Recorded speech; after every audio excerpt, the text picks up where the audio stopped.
ठीक है, स्वागत है आपका हमारे YouTube चैनल पे जहाँ पर हम इलेक्ट्रिक व्हीकल से जुड़ी हुई सारी इंपॉर्टेंट न्यूज़ इवेंट्स और अपडेट डिस्कस करते हैं गाइस। मैं रेगुलरली यहाँ पे आता हूँ electric cars, electric bikes, electric vehicle charging station, electric buses, electric rickshaw के बारे में बात करते हैं। तो do subscribe to my channel guys अगर आप इलेक्ट्रिक व्हीकल से जुड़ी सारी इंपॉर्टेंट न्यूज़ से अपडेटेड रहना चाहते हैं। सो आज की न्यूज़ सबसे पहले मैं पढ़ूंगा EESL जिसको बोलते हैं, और ऑब्वियसली EESL के चार्जिंग स्टेशन आपने जगह जगह लगे देखे होंगे, specially Connaught place, Lodhi garden या फिर विधानसभा जो भी गवर्नमेंट प्लेसेस। तो EESL एक कंपनी है जो कि गवर्नमेंट ओन्ड कंपनी है जो अब तक चार्जिंग स्टेशन खरीद के खुद लगाती थी। अब उसने एक टेंडर निकाला है 1800 चार्जिंग पॉइंट्स का, 1800 जगह का, और अब वो कोई भी चार्जिंग स्टेशन खुद नहीं लगाएगी, वो ये 1800 जगह लीज पे देगी 8 से 10 साल के लिए, और वहाँ पर अपने जो चार्ज पॉइंट ऑपरेटर्स हैं वो अपना चार्जिंग स्टेशन लगाएंगे और बिजनेस करेंगे। अब वो एसेट लाइट मोड पे चली गई क्योंकि उन्होंने 400 तक के 400 चार्जिंग स्टेशन ऑलरेडी लगा दिए हैं, और अब वो 400 चार्जिंग स्टेशन लगाने के बाद उनको जो मेन उनका एजेंडा था कि अडॉप्शन, वो सॉर्टेड है। अब 1800 चार्जिंग स्टेशन वो 1800 पॉइंट्स देंगे जहाँ पर चार्ज पॉइंट ऑपरेटर अपना धंधा करेंगे, अपना बिजनेस करेंगे बाय अप्लाइंग चार्जिंग स्टेशंस। तो ये एक नया टेंडर है जो कि आया है, और ऑब्वियसली इससे इलेक्ट्रिक व्हीकल चार्जिंग इंफ्रास्ट्रक्चर को बढ़ावा मिलेगा गाइस। दूसरी न्यूज़ है फ्रॉम दिल्ली गवर्नमेंट काफ़ी ज़्यादा एफर्ट मार रही है guys for improving Delhi infrastructure. There is EV Delhi policy. Delhi EV policy बहुत पहले आ गई थी, बहुत मतलब जो इनिशियल स्टेट्स है उसमें दिल्ली था जिसमें सबसे पहले अपनी ईवी पॉलिसी निकाली थी, सब्सिडी दी थी इलेक्ट्रिक बाइक्स के लिए, इलेक्ट्रिक स्कूटर्स के लिए, इलेक्ट्रिक कार्स के लिए और इलेक्ट्रिक व्हीकल चार्जिंग स्टेशन के लिए। ये सब्सिडी फेम सब्सिडी के ऊपर लगाई गई, तो और भी ज़्यादा सस्ते जो आपकी बाइक और स्कूटर पड़े। तो गाइज़ अब इसके अलावा 100 पब्लिक चार्जिंग स्टेशन भी लगाए जा रहे हैं जो मोस्टली मेट्रो स्टेशन के बाहर लगाए जा रहे हैं। तो दिल्ली गवर्नमेंट ने लैंड अरेंज करके कुछ पार्टीज़ को दिया जो वहाँ पे चार्जिंग स्टेशन लगाए जाएंगे, और वहाँ पे बहुत ही सस्ते रेट्स पे इलेक्ट्रिक व्हीकल चार्जिंग अवेलेबल होगी। According to real time data guys अभी करीब 600 चार्जिंग स्टेशन हैं दिल्ली में, 825 चार्जिंग पॉइंट्स हैं उसमें से, और 165 बैटरी स्वैपिंग फैसिलिटीज़ हैं। तो दिल्ली गवर्नमेंट डेफिनेटली बहुत ज़्यादा एफर्ट मार रही है, और इसके पीछे एक वजह ये भी क्योंकि सर्दियों में दिल्ली की हवा बहुत ज़्यादा ख़राब हो जाती है, तो उसमें एटलीस्ट अगर कुछ भी सुधार हम ला पाए through electric vehicles, that is welcome. That is why Delhi government is trying to do it. Government का टारगेट, दिल्ली सरकार का टारगेट है 25% इलेक्ट्रिक व्हीकल्स होंगे टोटल रजिस्टर्ड व्हीकल्स में बाय 2024। काफ़ी एम्बिशियस टारगेट है, बट डेफिनेटली अगर ये पॉलिसीज़ रहेंगी, सब्सिडी पॉलिसी, तो डेफिनेटली ये फॉलो किया जाएगा गाइस। मूव ऑन करते हैं नेक्स्ट न्यूज़ में गाइस। ये है from the startup eBikeGo guys. eBikeGo जिसके को फाउंडर है मिस्टर इरफान, उन्होंने अनाउंस किया है कि eBikeGo has raised $5 million funding.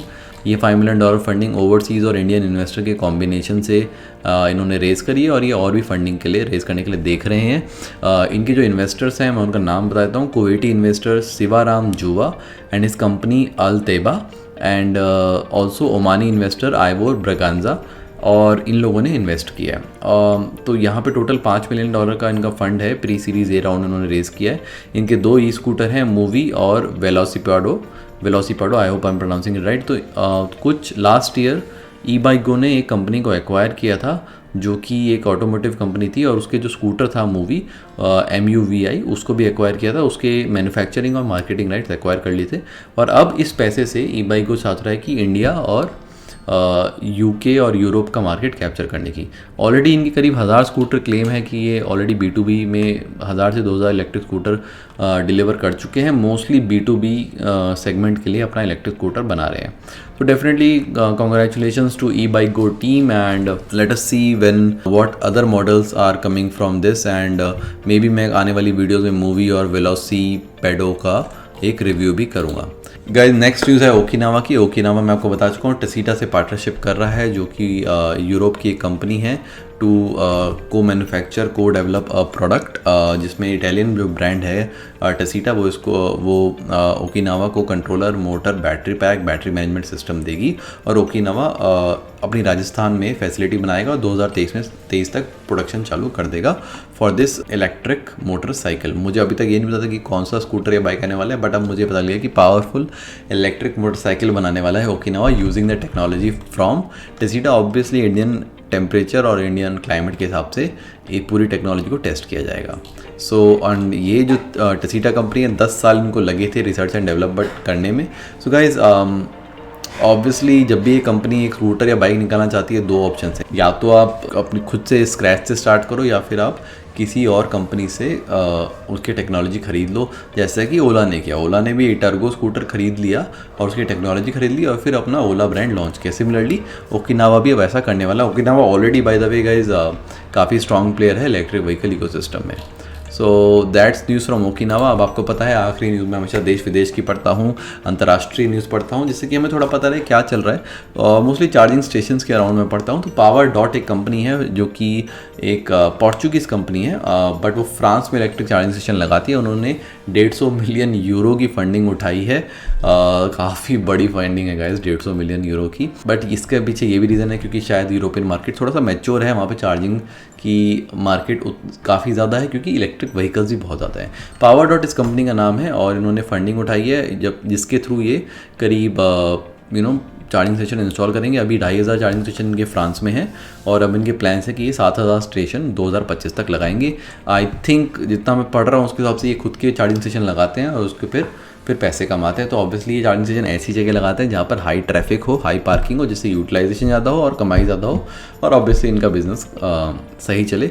इनकी इन्वेस्टर का नाम है एंटिन इंफ्रास्ट्रक्चर पार्टनर्स। आई होप कि जल्द ही ऐसा एनवायरनमेंट इंडिया में भी आएगा जब इतनी फंडिंग्स चार्जिंग स्टार्टअप्स और ईवी स्टार्टअप्स को मिलेंगी। आई थिंक वो दिन दूर नहीं है, बहुत जल्दी हमारा मार्केट भी मैच्योर हो जाएगा guys. So I think that's the news from power dot. But एक इसमें फिगर है जो मैं आपको बताना चाहूँगा। इसमें लिखा है कि फ्रांस में करीब टारगेट था फ्रांस का कि हम 2021 तक 1 लाख चार्जिंग स्टेशन लगाएंगे और अभी 60,000 चार्जिंग स्टेशन है, जिसमें से कि 8% फास्ट है। यानी कि 60,000 में से अगर 8% है तो करीब करीब मैं बोलूँगा कि 4,800 चार्जिंग स्टेशन फास्ट हैं, बाकी सारे AC स्लो हैं। तो गाइज़ जब फ्रांस एंड यूरोप जैसी जगह पे इतने कम फास्ट चार्जर्स हैं compare to the AC slow chargers, तो मैं यही मानता हूँ कि इंडिया में अभी primary market AC slow charging का रहेगा क्योंकि लोग घर पे या फिर ऑफिस में चार्ज करेंगे और DC फास्ट चार्जर रहेंगे बट हाईवे पे और डेस्टिनेशंस पे रहेंगे। गाइज आज के लिए इतना ही। आई होप आपको ये वीडियो अच्छी लगी हो। Do subscribe to the channel guys अगर आप इलेक्ट्रिक व्हीकल से जुड़ी हुई सारी इंपॉर्टेंट न्यूज़ से अपडेटेड रहना चाहते हैं। That's it for today. Thank you and have a good day.